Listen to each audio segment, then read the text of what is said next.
If you have sagging floors, you might need an I-beam, or you might need an I-beam and support jacks. In the video, we're going to talk a little bit more about your sagging floors and if I-beams and jacks are the right fit for you, or if you just need one of those solutions.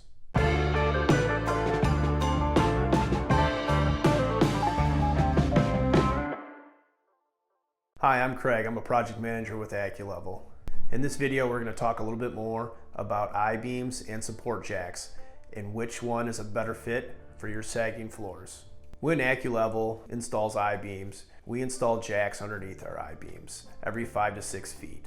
When support jacks are a good fit for you is when we go to support the main beam that runs underneath your house. Typically when we have to do this, we're looking for any kind of sag that might be in that main beam so we can find out where to put our support jacks. Our support jacks sit on top of a foundation of concrete block. Another place where your home might need I-beams is in between your main beam and your foundation wall. Typically this is an area where we see sag underneath homes. The fit and solution for that is to run an I-beam along where that dip is at underneath your home.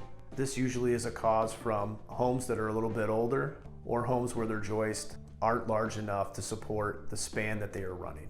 Another reason why this sag might be happening is you might have moisture. This typically happens in crawl spaces that have dirt floors.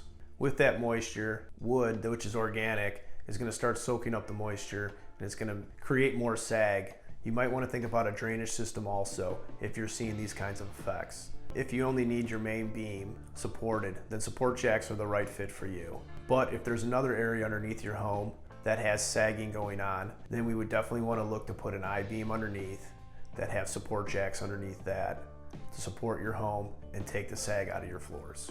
Thanks for watching. I hope this video on jacks and I-beams in your crawl spaces helps you make a better decision. Don't forget to click on the link below and don't forget to like and subscribe.